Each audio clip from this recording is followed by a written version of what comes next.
Bienvenue, chers amis, dans l'Historien du dimanche, le rendez-vous hebdomadaire où l'on dépoussière les vieilles pierres pour y trouver des histoires vibrantes.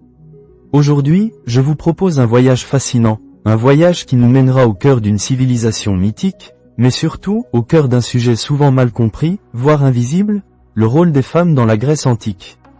Quand on évoque la Grèce antique, l'image qui vient souvent à l'esprit, c'est celle de philosophes barbus débattant sur l'agora, de guerriers héroïques, de temples majestueux. Et les femmes dans tout ça? Souvent, on les imagine confinées, silencieuses, presque transparentes. Une vie recluse, loin des regards, loin du pouvoir. Est-ce vraiment la réalité? Ou bien cette image est-elle trop simpliste, une caricature? C'est ce que nous allons découvrir ensemble. Préparez-vous à casser quelques préjugés, à naviguer entre les cités, les classes sociales, les rôles parfois étonnants que ces femmes ont pu jouer. Car la Grèce antique n'était pas un bloc monolithique, et la condition féminine y était d'une diversité insoupçonnée. Alors, installez-vous confortablement, prenez un bon café ou un thé, et laissez-vous transporter. Commençons notre exploration par la cité la plus célèbre, celle qui nous a légué tant de trésors intellectuels, Athènes. Ah, Athènes, le berceau de la démocratie. Mais une démocratie qui, soyons honnêtes, était réservée aux citoyens hommes. Les femmes, elles, ne faisaient pas partie de l'équation politique. Leur rôle, à Athènes, était avant tout défini par le mariage et le foyer, elles, oikos astérisque. Dès la naissance, la vie d'une petite Athénienne était tracée. Élevée à la maison, sans éducation formelle autre que celle que sa mère ou des esclaves pouvaient lui donner, on parle là de gestion domestique, de tissage, de religion. Le but suprême de cette éducation, c'était de faire d'elle une bonne épouse et une bonne mère, capable de gérer la maison de son futur mari et de donner des enfants légitimes à la cité. Le mariage, parlons-en. Il était généralement arrangé par le père ou le tuteur de la jeune fille. Elle avait souvent entre 12 et 15 ans, tandis que son époux pouvait être bien plus âgé, parfois la trentaine, voire la quarantaine. Il ne s'agissait pas d'une affaire de sentiment, mais d'une alliance entre familles, d'une question de patrimoine, de lignée. La jeune mariée quittait sa maison paternelle pour intégrer elle, oikos astérisque de son mari, emportant avec elle sa dot, qui restait sa propriété mais était gérée par l'époux. Une fois mariée, la femme athénienne passait la majeure partie de son temps à l'intérieur de la maison. Son domaine, c'était le gynécée, les appartements féminins, souvent situés à l'étage ou dans une partie reculée du foyer. Là, elle supervisait les esclaves, filait la laine, tissait les vêtements de la famille. Une tâche essentielle à l'époque, préparait les repas, et surtout, élevait les enfants. Sa vertu principale? La sophrosine astérisque, cette modestie, cette sagesse, cette discrétion qui garantissait l'honneur de la famille. On attendait d'elle qu'elle soit invisible, ou presque, du moins aux yeux des hommes extérieurs à sa famille.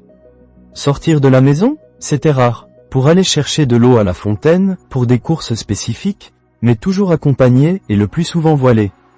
L'idée était de la protéger des regards masculins, mais aussi de protéger l'honneur de elle, oikos astérisque. Un proverbe athénien disait qu'une femme vertueuse ne devait être connue que de son mari. On pourrait croire à une vie d'enfermement total, n'est-ce pas? Une existence monochrome. Et pourtant, même à Athènes, il y avait des échappatoires, des moments où les femmes occupaient une place centrale, voire publique. Je pense notamment aux cérémonies religieuses. Les femmes athéniennes étaient absolument indispensables au rituel. Elles pouvaient être prêtresses de cultes importants, comme celui de Déméter et Perséphone lors des thesmophories, des fêtes exclusivement féminines. Elles portaient les objets sacrés lors des grandes panathénées, les processions en l'honneur d'Athéna. Elles chantaient, dansaient, participaient à des rites parfois secrets. C'était leur moment de briller, de sortir du gynécée, d'affirmer une autorité spirituelle et sociale. Là, elles n'étaient plus seulement des mères ou des épouses, mais des actrices essentielles de la vie religieuse de la cité. Mais attendez, l'image que je vous dresse d'Athènes, aussi éclairante soit-elle, est loin d'être universelle. Traversons maintenant le Péloponnèse, pour nous rendre dans une cité rivale et radicalement différente, Sparte. Ah, Sparte, la cité des guerriers, de l'austérité, de la discipline de fer. Et c'est là que la condition féminine prend une tournure étonnamment moderne à nos yeux. À Sparte, le rôle principal des femmes était de donner naissance à des fils forts et courageux pour la cité. Pour cela, on ne les enfermait pas, bien au contraire. Dès leur plus jeune âge, les filles spartiates bénéficiaient d'une éducation physique comparable à celle des garçons, bien que séparée. Elles couraient, sautaient, luttaient, lançaient le disque et le javelot. Pourquoi? Pour avoir des corps robustes, capables d'enfanter des guerriers à la hauteur des attentes de Sparte. Imaginez le choc pour un Athénien de voir des femmes s'entraîner presque nues sur la place publique. C'était impensable chez eux. Cette éducation physique allait de pair avec une plus grande liberté. Les femmes spartiates n'étaient pas confinées. Elles se déplaçaient librement en ville, avaient des opinions, s'exprimaient avec une franchise qui aurait scandalisé leurs consoeurs athéniennes. On raconte l'anecdote de Gorgo, l'épouse du roi Léonidas, à qui une femme étrangère demanda « Pourquoi êtes-vous les seules femmes à pouvoir gouverner vos hommes ?» Et Gorgo de répondre « Parce que nous sommes les seuls à donner naissance à des hommes. » Une réponse pleine d'esprit qui en dit long sur leur conscience de leur importance. Mais la plus grande particularité des femmes spartiates, c'est leur rapport à la propriété. Elles pouvaient hériter, posséder des terres, et même les gérer.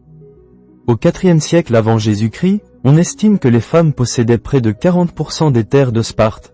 C'était une situation unique dans le monde grec. Cette autonomie économique leur conférait une influence considérable, même si elles n'avaient toujours pas de droit politique. Leur vie conjugale était aussi différente. Les maris spartiates vivaient souvent dans les casernes jusqu'à un âge avancé, ne rentrant à la maison que pour de brèves visites. Cela laissait aux femmes une autonomie de gestion du foyer encore plus grande. Elles étaient de véritables maîtresses de maison, à la tête de leur domaine et de leurs esclaves, les ilotes. Alors, Athènes l'enfermement, Sparte la liberté? C'est une simplification, bien sûr. Les femmes spartiates restaient au service de l'État, leur liberté était encadrée par l'objectif suprême de la cité. Mais la différence est frappante, et elle nous rappelle à quel point il est essentiel de ne pas généraliser quand on parle de la Grèce antique. Et si l'on sortait des sentiers battus, des grandes cités, pour explorer les marges, les exceptions, les destins un peu à part? Car la Grèce antique, ce sont aussi d'autres femmes, d'autres statuts. Il y a d'abord les femmes non citoyennes. Les astérisques métèques, ces étrangères installées en Grèce, et les esclaves. Les astérisques métèques astérisques jouissaient souvent d'une plus grande liberté de mouvement et pouvaient exercer un métier. Elles n'étaient pas soumises aux mêmes contraintes sociales que les citoyennes en termes de réclusion. Certaines d'entre elles ont même laissé une empreinte marquante. Pensez à Aspasie, la compagne de Périclès à Athènes. Une femme cultivée, intelligente, qui tenait salon, où elle discutait avec les plus grands intellectuels de son temps. Elle était une astérisque hétaïre, terme qui désigne souvent des courtisanes, mais aussi des femmes indépendantes, éduquées, qui pouvaient jouer un rôle intellectuel et social important, bien au-delà de la sphère domestique. Aspasie est un exemple fascinant d'une femme qui, bien que non citoyenne, a su naviguer et s'élever dans la société athénienne. Et puis, il y a les esclaves. Leur sort était évidemment le plus dur. Sans droit, soumises à la volonté de leur maître, elles pouvaient être utilisées pour les tâches domestiques, agricoles, ou même comme main-d'œuvre dans les ateliers. Leur vie était une lutte quotidienne, et leur corps, souvent, n'était pas le leur. C'est une réalité sombre et omniprésente de la société antique qu'il ne faut pas oublier. Mais revenons aux figures féminines qui ont marqué l'histoire et la culture. Les prêtresses, je l'ai déjà évoqué, jouissaient d'un immense prestige. La Pythie de Delphes, l'oracle d'Apollon, était l'une des figures les plus puissantes du monde grec.